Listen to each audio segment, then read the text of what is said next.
So it's the part of the podcast now where we have our quick-fire interview questions, 20 of my top questions for my guests. This is the first time we've got co-founders together. So what we're going to do this time is ask a question to each person on one after the other. So Ross and Scott, just some rules to let you know. I'm going to fire a question at you. I want your quickest, most honest gut response, and I'd like it to be short and concise. Go on too long, I'll say we'll move on. If you don't like the question, you can say pass, and we'll move on to the next one. Great people don't pass. I'm just going to put you under some pressure. Oh, definitely should have had an energy drink before we've done this then. So I'll start with Ross. Tell me when you guys are ready and I'll get cracking. Right, I'm ready. What does the word entrepreneur mean to you? Relentless, 24/7 lifestyle, adapting to any problems that happen, and more passion than anyone else. Never give up. Scott, when you prepare for any big meeting or pitch, what question do you ask yourself beforehand? That's a really hard one. Oh, he's going to pass on the first one. Ross just passed the last question. It's put me off massively. Right, over to Ross. Ross has got an answer. I just put, what do I want out of this meeting? What I want. Back to you, Ross, because Scott passed that one. What characteristics in a person do you look for when hiring? Work ethic, passion, happy, positive, whoever wants it the most. Cool. Scott, what advice would you give to somebody when they're considering hiring a person off the back of the CV being perfect, but the interview being terrible? Don't do it. Stay away. Ross, what's been your biggest mistake when hiring? Letting Scott do it. I like it. You threw me then as well. Scott, what's the first thing you look for when reading a CV? Personality. Personality can still show through a CV. That's the biggest mistake most people make. Ross, what engages you to read the entire CV? Hobbies, passions, and obviously if they've had exciting jobs. Scott, what's the best way to leave a lasting impression after reading a CV? Just make sure that it's fun, leave a nice comment, and not be too serious all the way through the whole CV. Cool. Ross, what's the one bit of advice you'd give to somebody writing their CV tonight to apply to a job tomorrow? Be truthful, put everything in there. Try and give as much of your personality through the paper as you can. And perfect. Don't skip anything.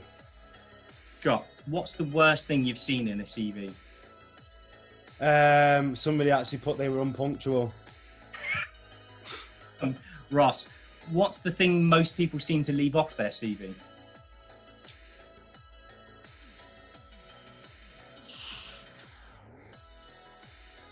I'll nick that one. It's hobbies. Nobody puts hobbies in.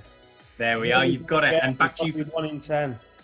Back to you for the next question, Scott. What's the most annoying thing you've seen on a CV? Really biggest bugbear is when it's not laid out properly and it's just mishmash. Cool. Ross, what's the first thing you look for somebody when they enter an interview with you? Smile. Be happy, how positive they are. Obviously everyone has nerves, but just be as enjoy it. Do you know what I mean? Enjoy the moment that you're in, because it could be the future. Agreed. Scott, what engages you to continue listening throughout the whole interview? People's personality again.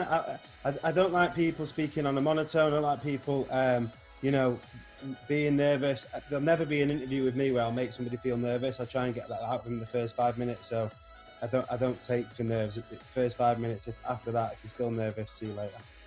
Perfect. Ross, what's the best way at the end of an interview someone can leave a lasting impression? It depends how good they've done. If they've had a really positive interview and they know they've had a positive interview, have like a little funny remark when they're leaving, like that always makes us laugh, and kind of probably we get that banter. So something like that. But you know if you've had a good interview or not, I feel. So only works if you've had a good one.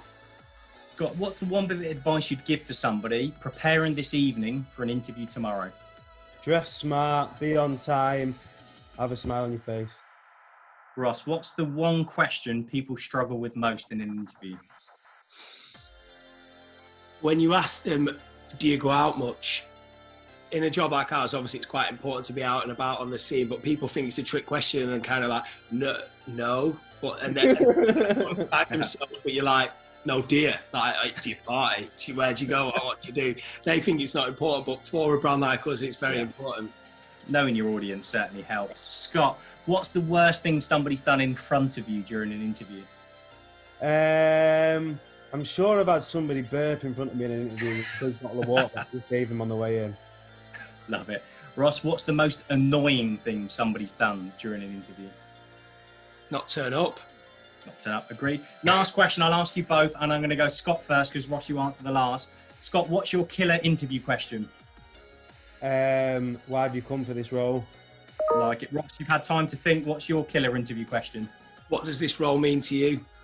Love it. Brilliant. Thanks, chaps. Really enjoyed that. We got there in the end. Scott bottled the first question. That's what I'll remember. This Ross completely nailed it and it threw me.